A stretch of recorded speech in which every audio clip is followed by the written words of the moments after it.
ہاں مائک وضو نماز کیا. السلام علیکم ورحمۃ اللہ. ایک مرتبہ پھر آپ کو عامر آن لائن میں خوش آمدید کہتے ہیں اور علماء کرام تشریف فرمائے. مفتی حنیف قریشی صاحب بھی تشریف لا چکے ہیں. السلام علیکم جی. اچھا مفتی صاحب سوال آپ ہی کی طرف لے کر چلتے ہیں. دیکھیں یہ فرما رہے ہیں کہ بہن کو بڑے چاؤ سے بڑے ناز سے رخصت کیا اور ارینج میرج تھی, سب نے متفقہ ہو. اب 6 مہینے یا 5 مہینے شادی کو ہو گئے, ان 5 یا 6 ماہ کے دوران وہ ٹارچر بہت کریں ان کی بہن پر, جو ان کے ہسبینڈ ہیں بہن کے, اور وہ یہ کہتے ہیں کہ تم میری خاطر سب سے تعلق چھوڑ دو, ماں باپ کو بھی چھوڑ دو, بس تم میرے ساتھ رہو. اب یہ کہہ رہے بڑی عجیب و غریب صورتحال ہے, ہم کیا کریں؟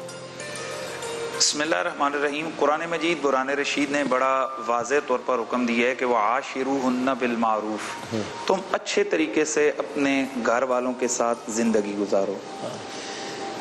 ہر ایسا کام کہ جو کسی بھی حوالے سے اخلاقاً یا شرعاً اس سے تجاوز کیے جائے وہ ظلم کے زمرے میں آتا ہے.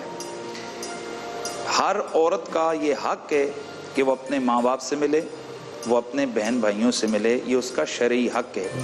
خامن اس کو اپنے ماں باپ سے ملنے سے کسی صورت میں بھی نہیں روک سکتا, یہ اس کا شرعی حق ہے کہ وہ اپنے ماں باپ سے ملے.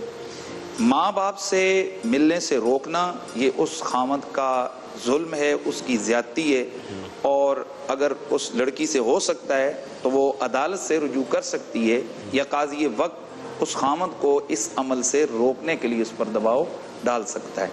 بہرحال ظاہر ہے آج کل ہمارا جو قانون یا اس کے سلسلہ ہے اس سے ایک فیملی یا گھر ٹوٹنے کا اندیشہ ہوتا ہے, تو اس لیے پھر اگلی بات صبر کی ہے, اور صبر خاتون کی طرف سے اور اللہ کی طرف سے یقیناً اس پر باز پرس اور اس پر گرفت ہونی ہے. اچھا اب دوسرے کہتے ہیں کہ جاتے ہیں, اب جو گداگر ہوتے ہیں, جو فقیر ہوتے ہیں, جو مانگنے والے ہوتے ہیں, وہ لگتا بھی نہیں ہے لیکن وہ اللہ کے واسطے, اللہ کے نام پر, رسول کے نام پر ایسی طرح کہتے ہیں کہ وہ پریشان ہو جاتے ہیں. دیکھیں پہلی بات یہ ہے کہ یہ جو بھیک مانگنا ہے, یاد رہے کہ یہ بھیک مانگنا یہ گناہ کبیرہ میں سے ایک گناہ شمار کیا گیا ہے. یعنی ایک تو ہے نا بلا ایک ضرورت ہے, ایک بندے کی جان جا رہی ہے, وہ ایک الگ مسئلہ ہے.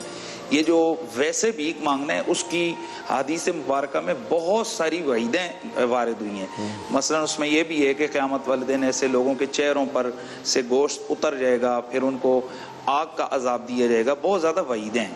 لہٰذا یہ جو ٹپیکلی روایتی قسم کے بھیک مانگنے والے لوگ ہوتے ہیں ان کی حوصلہ شکنی کرنی چاہیے, اور حوصلہ شکنی کا یہ انداز نہیں ہے کہ آپ ان کو مارنا شروع کر دیں, جھڑکنا شروع کر دیں, یا آپ ان کو کوئی برا بلا کہنا شروع کر دیں, بلکہ اس کا یہ ہے کہ آپ ان کو نہ دیں. اور بالخصوص جو آپ کی زکوٰۃ اور صدقات واجبہ ہیں وہ تو آپ بالکل بھی نہ دیں, کیونکہ جب تک آپ کو یقین نہیں ہے کہ اگلا بندہ اس کا اہل یا حقدار ہے یا نہیں ہے تو آپ کی وہ زکوٰۃ یا صدقات واجبہ کی ادائیگی درست نہیں ہوگی.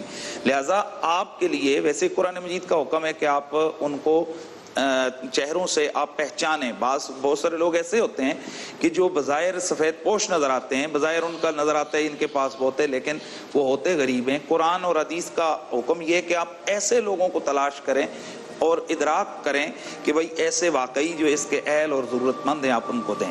تو بہرحال یہ جو واسطہ دے کے مانگنے والی یہ جو لوگ ہیں ہمیں ان کی حوصلہ شکنی کرنی چاہیے, اور بالخصوص یہ میں سمجھتا ہوں کہ یہ ایک ریاست کی طرف سے بھی ایسے قانون سازی خیر پاکستان میں موجود ہے, اینٹی بھیک ایکٹ بھی موجود ہے, تو اس کے مطابق. اور بالخصوص آپ دیکھیں کہ گاڑی کھڑی ہوتی ہے, وہ عجیب عجیب ڈرامے کرتے ہوئے گاڑیوں کے آگے آ جاتے ہیں, مانگتے ہیں, کسی کا وہ بازو ٹوٹا وہ دکھا رہے ہوتے ہیں, کوئی لنگڑا کے چل رہے ہوتے ہیں, لیکن تھوڑی دیر آگے جا کے دیکھو وہ بالکل ٹھیک ٹھاک ہوتے ہیں. تو ایسے لوگوں کی حوصلہ شکنی کرنی چاہیے, اور انہیں بے شک وہ جتنے مرضی واسطے ڈالیں شرعاً آپ اس کے پابند نہیں ہیں کہ آپ ان واسطوں کو تسلیم. اچھا اگر آپ لوگ اس کا جواب دینا چاہتے ہیں کوئی بھی تو دے دیں اگلے سوال کی طرف. اور ویسے بھی ڈاکٹر صاحب یہ جو ہے نا یہ ایک بہت بڑا مافیا ہے, اور پوری ان کی ایک ٹیم ہے, علاقے بانٹے ہوئے ہیں.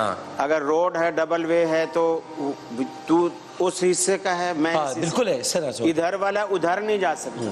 کئی دفعہ چوکوں میں فقیر آپس میں لڑے پڑے, تم میرے علاقے میں کیوں آئے. یعنی بالکل بزنس ہے. اور شام کو ان کے جو ٹھیکیدار ہیں وہ باقاعدہ گاڑیوں میں ان کو اٹھا کے لے کے جاتے ہیں, اور ہر فقیر کے پاس موبائل ہیں, ہر چیزیں ہیں, وہ اپنا, اور ان کی پوری آمدنی کا حساب ہوتا ہے, تم نے کتنا کمایا آج, کتنا کمایا. جی اس طرح. اب وہ کوئی جیسے ایک فقیر کے بارے میں مشہور ہے کہ وہ کہہ رہا ہے بھی اللہ کے نام پہ جو ہے مجھے 20 روپے دے دو، تو اس نے 10 روپے دے دیے، تو وہ کہنے لگا جی 10 روپے تو دیے لیکن میں نے تو 20 مانگے تھے، تو بولے 10 سے کام چلا لے، بولے 10 سے نہیں چلے گا نا، 10 روپے میں اپنی گرل فرینڈ کے لیے لے رہا ہوں۔ تو اب یہ تو فقیروں کا حال ہے، بھی مجھے بھی دو اور اس کا بھی مجھے دو، پھر ہوٹل پہ بیٹھ کے ہم دونوں چائے پیئیں گے یا برگر کھائیں گے، جو بھی کریں گے۔ اچھا آپ کو پتا ہے کہ ہم گرل فرینڈ وغیرہ کرتے کیا ہے؟ پھر بس برگر کھاتے ہیں، ہوٹل میں بیٹھتے ہیں، چائے پیتے ہیں، یہ آگے کے مسائل بھی پتہ ہے آپ کو سارے؟ وہ پھر اکٹھے چلیں گے، پھر میں آپ کو دکھاؤں گا۔ اچھا ٹھیک ہے، جی جی جی جی، یہ گزارش کروں گا کہ یہ تو پروفیشنل بیگرز ہوتے ہیں، اور جیسے ان حضرات نے کہا کہ ان کو دینا گناہ ہے۔ ڈاکٹر صاحب یہاں آ جائیے۔ اچھا بھیا جی، گناہ کی ایک وجہ تو یہ ہے کہ آپ ان کی حوصلہ افزائی کر رہے ہیں، اور برے کام میں آپ نے کسی کے ساتھ تعاون نہیں کرنا، وَلَا تَعَاوَنُوا عَلَى الْإِثْمِ وَالْعُدْوَانِ۔ دوسرا نقطہ یہ ہے کہ جو مستحق لوگ ہیں وہ محروم ہو جائیں گے۔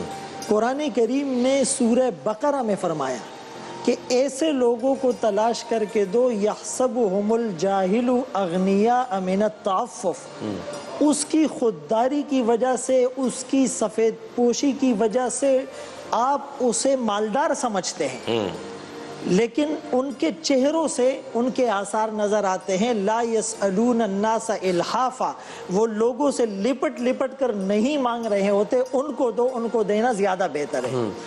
اور حدیث پاک میں یوں بھی فرمایا کہ الید العلیٰ خیر من الید السفلیٰ، اوپر والا ہاتھ نیچے والے ہاتھ سے بہتر ہے۔ پہلے سوال میں جو بہن کا مسئلہ تھا، تو ہم نے ایک فریق کی بات سنی ہے، دوسرے فریق کی بات ہم نے نہیں سنی، اپنے بھائی کی بات ہم نے نہیں سنی کہ آیا وہ ریئل ہے، وہ کیوں اپنے بیوی کو اپنے ماں باپ کے ملنے سے روک رہا ہے۔ تو ایک تو جبکہ شادی تو بڑی پسند سے ہوئی تھی، مل کر، دوسری بات یہ کہ قرآن کریم کا اس حوالے سے کیا فیصلہ ہے؟ سورہ نساء کے اندر واضح طور پہ فرمایا کہ اگر ایسی انبن ہو جائے سیٹل ڈسپیوٹ کے لیے، فَبْعَثُوا حَكَمًا مِّنْ أَهْلِهِ وَحَكَمًا مِّنْ أَهْلِهَا، ایک سالس اور سمجھدار وہ مرد کے خاندان سے، ایک عورت کے خاندان سے، آپس میں یہ دونوں سے ملے، ان کی بات کو سنیں۔ إِن يُرِيدَ إِصْلَاحًا يُوَفِّقِ اللَّهُ بَيْنَهُمَا، اگر ان کی نیت اصلاح کی ہے تو اللہ ضرور اصلاح فرما دیں گے۔ ہاں بالکل، میسوی صاحب کچھ آپ فرمانا چاہیے؟ ویسے مجھے ڈاکٹر صاحب ایک بات سمجھ میں آتی ہے جی، کہ معذرت، مجھے ایک بات سمجھ میں آتی ہے کہ جیسے یہ طبیعت کا جیسے بتا رہے ہیں، سیالکوٹ میں زیادہ تر شیخ رہتے ہیں، ہاں وہاں یہ مشہور ہیں بڑے شیخ، اسے ہاتھ ملاؤ نا تو بولے پھر واپس انگلیاں گن لیا کرو، ہاتھ ملانے کے بعد واپس انگلیاں، ہم لوگ بھی شیخ ہیں کہ واپس 5 آئی ہیں یا 4 تو شیخ ہم لوگ بھی ہیں، آپ بھی ہیں؟ ہاں جبھی تو ہم 3 سال سے لڑ لیں، یہ راز تو ہمیں آج پتہ ہاں، جبھی آپ 3 سال سے رول رہے ہیں، کیونکہ ہم بھی شیخ ہیں۔ جزاک اللہ۔ تو آپ بھی سن لیا کریں کہ جو مل رہا ہے وہ صحیح مل رہا ہے۔ ایک وجہ تو یہ سمجھ میں آتی ہے وہ طبعاً کنجوس ہوگا انتہائی، اور وہ والدین، ظاہر بات ہے کوئی غریب ہو کوئی امیر ہو، جب کسی کے ماں باپ کسی کے گھر پہ آتے ہیں تو ظاہر بات ہے بیٹی کا دل چاہتا ہوگا میں خدمت کر کے بھیجوں، تو وہ کچھ خرچہ کرتی ہوگی، ظاہر بات ہے وہ خرچہ خاوند کا ہوتا ہوگا، شاید اس وجہ سے بھی اس کو برا لگتا ہو۔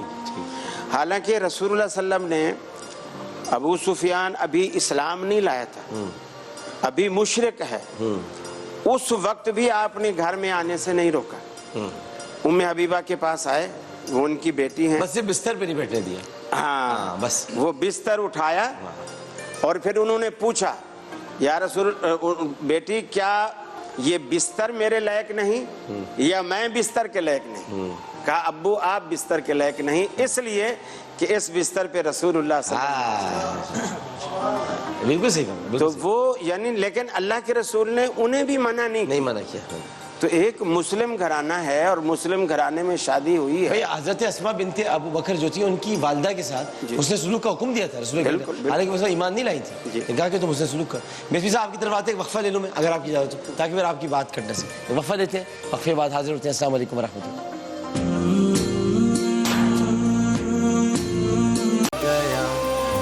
پیارا رمضان، پیارا رمضان،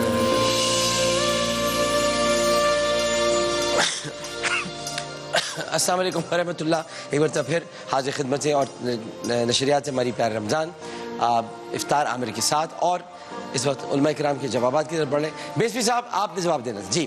جناب عرض یہ ہے کہ پہلا سوال کہ یہ فقیروں اور غریبوں کو جو دینے والا ہے اس پہ گفتگو ہو جائے. دیکھیں یہ ایموشنل بلیک میلنگ کرتے ہیں, اور ہم لوگوں نے بھی عوام کو یہ نہیں بتایا ہے کہ اللہ کے علاوہ کسی سے نہیں ڈرنا ہے. ان کی بد دعاؤں سے یا ان کی ان باتوں سے یہ ڈرنا یہ ایمان کی کمزوری ہے. صحیح. بہت ہی سمپل طریقہ کار ہے.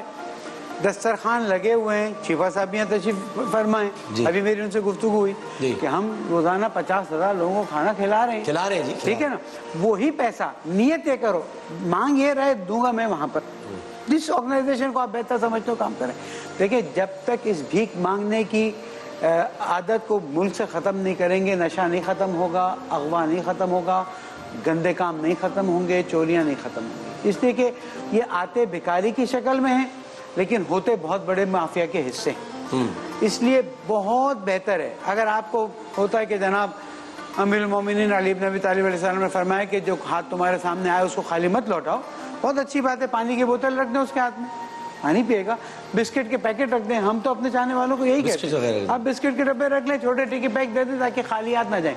لیکن نہ دیں وہ زیادہ بہتر ہے, اور یہ بھی نہ کریں کہ نہ ان کو دیں نہ ادھر دیں, وہ حصہ ادھر دے دیں تاکہ یہ لوگ ان لوگوں کو جو بھوکے ہیں واقعی معنی میں ان کو کھانا کھلائیں. یہ بات تو ہماری کلیئر ہو گئی. دوسری چیز جو عرض کرنی ہے, میں اپنی اس بہن سے یا بیٹی سے ریکویسٹ کروں گا, تم اللہ کی خاطر فعلاً اپنے ماں باپ کو چھوڑ دو. نیا نیا معاملہ ہے, نہ تم شوہر کی سائیکولوجی کو جانتی ہو, نہ شوہر تمہاری سائیکولوجی کو جانتا ہے, نہ تمہارا خاندان جیسے کہ تمہارے بھائی نے بتایا اس طرح سے اس خاندان کو جانتا ہے, نہ اس خاندان کو جانتا ہے. تم صرف اللہ اور رسول کی خوشنودی کی خاطر یہ قربانی دے دو کہ کچھ عرصے تک اپنے ماں باپ سے رابطہ ختم. یہ ایک حدیث کی آپ بیان کریں کہ جو حق پر رہتے ہوئے اپنا حق چھوڑ دے میں اس کے لیے جنت میں ضمانت, جنت کا وعدہ ہے. بلکہ یہاں پر ایک پورا واقعہ ہے کہ جس میں حضور اکرم صلی اللہ علیہ وسلم سے بات نقل کی گئی کہ بیٹی سے کہا کہ تم اپنے والد کی خدمت چھوڑ دو اور اپنے شوہر کے یہاں ٹھہرو, اور والد کا انتقال ہو گیا تو بیان کیا گیا کہ تمہارے اس نیک کام کی وجہ سے تمہارے والد کو اللہ نے جنت میں جگہ دے دی.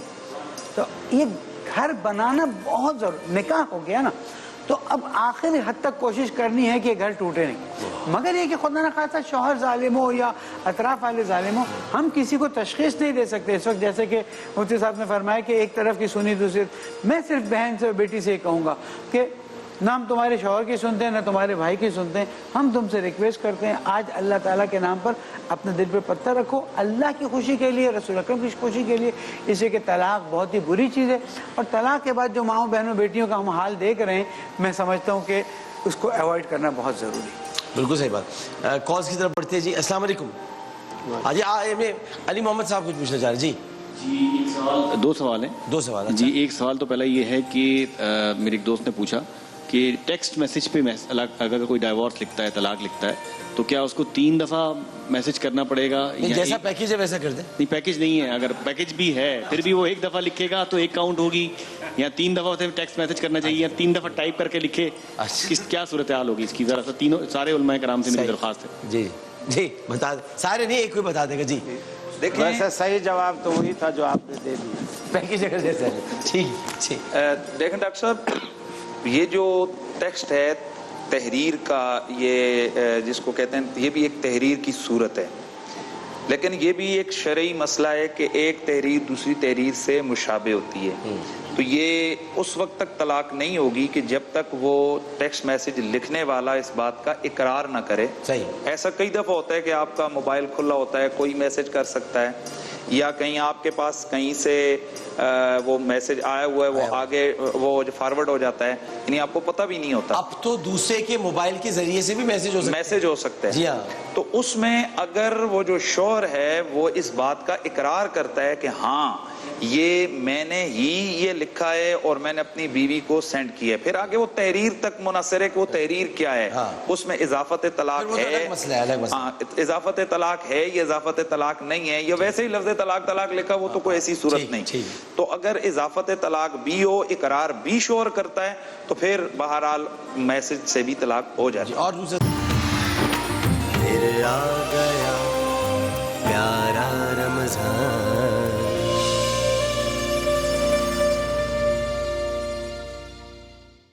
عربی زبان میں جو بلاغت کا اعجاز قرآن کا ہے وہ کہیں اور نہیں ہے. اب اردو ترجمہ ہو، فارسی ہو یا کسی اور زبان میں ہو، وہ اصل میں ہم اس بلیغ ترین کلام کو اپنی زبان میں لوگوں کو سمجھانے کی کوشش کر رہے ہوتے ہیں. اب اس میں غلطی کا احتمال بالکل ہے، رہتا ہے، کیونکہ وہاں کئی ضمائر استعمال ہوئی ہیں، کئی جگہ وہاں مخاطب کی ضمیر استعمال ہوئی ہے. سمجھنے والا پچھلے تسلسل کو سمجھتا ہے کہ یہ نبی علیہ السلام سے خطاب ہو رہا ہے، حالانکہ وہاں کئی جگہ مخاطبین جو نا عامت المومنین ہوتے ہیں، اور وہاں اگر وہ ترجمے میں نبی علیہ السلام کے خطاب کی ضمیر کو حضور کی طرف لایا جائے تو وہ حضور کی شایان شان نہیں ہے. اسی طریقے سے قرآن مجید قرآن رشید کے اندر یعنی عربی زبان میں بہت ساری دفعہ ایسے الفاظ آتے ہیں کہ جب آپ ان کو اردو میں ڈھالتے ہیں تو آپ ان کے لیے اچھے الفاظ کا چناؤ آپ کے لیے کرنا ہوتا ہے. ایک ہوتا ہے کہ مفہوم اور مطلب کو سمجھانا، اور ایک ہوتا ہے کسی چیز کی روح کو اس کی حقیقتوں کے مطابق آگے کرنا، اور اس میں بہتر سے بہتر کی بہت زیادہ گنجائش ہوتی ہے. اسی وجہ سے تفاسیر میں آپ دیکھتے ہیں کہ تفسیروں میں ایک سے بڑھ کر ایک تفسیری اقوال ملتے ہیں. میں بغیر کسی تنقید یا کسی کو ڈیگریڈ کیے میں صرف بتانا چاہتا ہوں. مثلا ترجمہ کیا ہے اعلیٰ حضرت فاضل بریلوی امام اہل سنت امام احمد رضا. آپ نے کئی قرآن مجید قرآن رشید کے جو الفاظ ہیں ان میں ایسے الفاظ کا چناؤ کیا ہے کہ وہاں طبیعت اشش کر اٹھتی ہے. مثلا قرآن مجید کے اندر ایک لفظ ہے ووجدک ضالا فہدا، یہ قرآن کی سورہ جو ہے نا وہ والضحیٰ سورۃ الضحیٰ اس میں آتا ہے. اب یہ جو دلہ یہ دل دلالن ہے، دال کا ایک مطلب ہوتا ہے راہ راست سے ہٹ جانا، اور ایک اس کا مطلب ایک اور بھی ہے، اور وہ ہے کسی کی محبت میں وارفتہ ہو جانا. جس طریقے سے حضرت یعقوب علیہ السلام نے اپنے کے بیٹوں نے ان سے عرض کیا تھا کہ انک لفی دلالک القدیم. اب ایسا نہیں ہو سکتا کہ ایک نبی زادہ اپنے باپ کو گمراہ کہہ رہا ہے. انہوں نے عرض کیا تھا کہ اے بابا جان، جب انہوں نے کہا نا کہ اے میرے بیٹو مجھے یوسف کی خوشبو آ رہی ہے، تو بیٹوں نے کہا انک لفی دلالک القدیم. اب یہاں ظاہری ترجمہ دلال کا مطلب ہوتا ہے کہ آپ پرانی معذلہ گمراہی میں، حالانکہ یہ نبی زادہ ہیں جی، وہ اپنے باپ کو گمراہ کیسے کہیں گے؟ اس لیے وہاں ہم اس کی لینگویج کے جو دیگر جو اس الفاظ کے معنی ہیں ان کو جب ہم دیکھیں گے، وہاں ہم نے دیکھا کہ اس کا ایک مطلب ہوتا ہے محبت میں ورفتہ ہو جانا، یہ ڈوب جانا. اب اعلیٰ حضرت فاضل بریلوی نے یا جو اسی قسم کی محبت کی روح رکھنے والے لوگ ہیں، انہوں نے یہ ترجمہ نہیں کیا کہ آپ پرانی گمراہی میں پڑے ہوئے ہیں. انہوں نے ترجمہ کیا آپ یوسف کی پرانی محبت کو بھول نہیں پائے.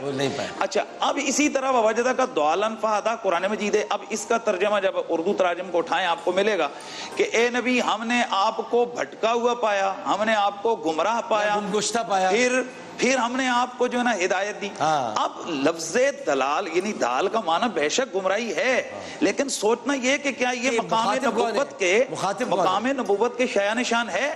لہذا یہاں پر اعلیٰ حضرت فاضل بریلوی نے ترجمہ کیا ووجدک ضالا فہدا، اے حبیب ہم نے آپ کو اپنی محبت میں وارفتہ پایا اور اپنی جانب آپ کو راہ دے دی. اسی طریقے سے جس طرح آپ نے بتایا کہ بسم اللہ الرحمن الرحیم ہے، اب کوئی آدمی ترجمہ کرتا ہے شروع کرتا ہوں ساتھ نام اللہ کے، ٹھیک ہے، لیکن یہ جو عربی جاننے والے ہیں ان کو پتا ہے کہ جس وقت ہم بسم اللہ الرحمن الرحیم میں یہ جو با جا رہا ہے اور یہ جار مجرور مل کر کسی کے متعلق ہوتے ہیں، تو اب عربی میں اللہ کا نام پہلے آنا یہ وہ ممکن نہیں تھا، لیکن اردو میں جب ہم ترجمہ کریں گے تو اللہ کا اسم پاک پہلے لا سکتے ہیں. لہذا حضرت فاضل بریلوی نے ترجمہ کیا اللہ کے نام سے شروع جو بڑا مہربان اور نہایت رحم والا ہے. تو اس کا مطلب یہی ہے کہ اس میں ہمیں یہ بالکل مجھے اس بات کا اعتراف ہے، بڑے سے بڑا کوئی آدمی ہو اس سے ترجمہ کرتے ہوئے ضمائر میں اس کے جو مبادی ہیں اس میں کوئی نہ کوئی کمزوری اور غلطی رہ سکتی ہے. میں عرض کرتا چلوں کہ اللہ سبحانہ و تعالیٰ نے حضرت محمد مصطفیٰ صلی اللہ علیہ وآلہ وسلم کے لیے قیامت تک باقی رہنے والا موجودہ قرآن مجید کو قرار دیا. دوسری طرف سے انسانی عقل کمال کی طرف بڑھتی جا رہی ہے. جیسے جیسے انسانی عقل کمال کی طرف بڑھتی جا رہی، قرآن مجید کے مفاہیم حدیث اور اقوال معصومین علیہ السلام کی روشنی میں جب انسان دیکھتا ہے تو اس کے ذہن میں اور بہتر معنی آتے رہتے ہیں، اور قیامت تک اسی طرح سے الگ الگ انسانی فکریں الگ الگ معنی جنریٹ کرتی رہیں گی، لیکن اس کی بیس پھر آ گیا پیارا رمضان.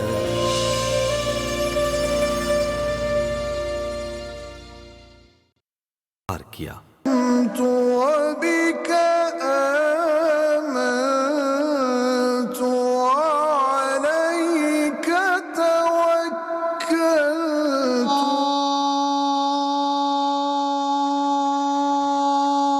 الله أكبر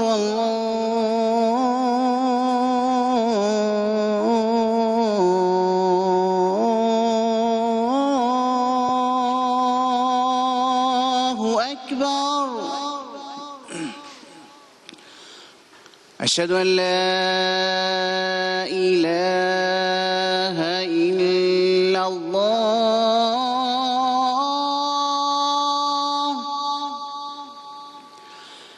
أشهد أن لا إله إلا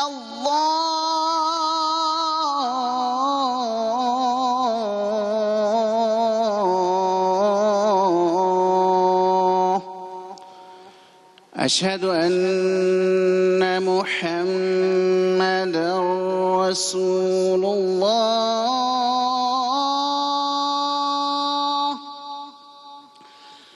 أشهد أن محمدا رسول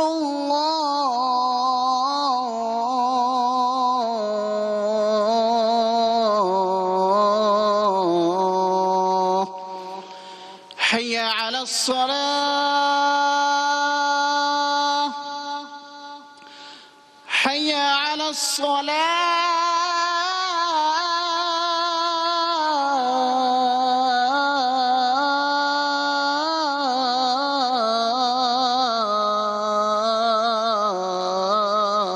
الصلاة حي على الفلاح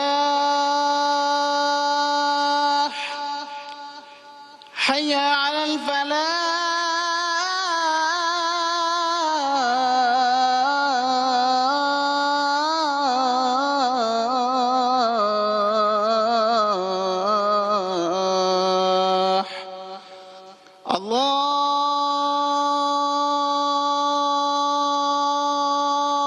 الله أكبر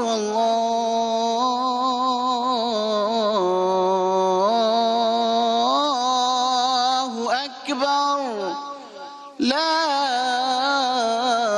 إله إلا الله اللهم رب هذه الدعوة التامة والصلاة القائمة آت محمدا الوسيلة والفضيلة والدرجة الرفيعة وابعثه مقاما محمودا الذي وعدته وارزقنا شفاعته يوم القيامة إنك لا تخلف الميعاد آمين.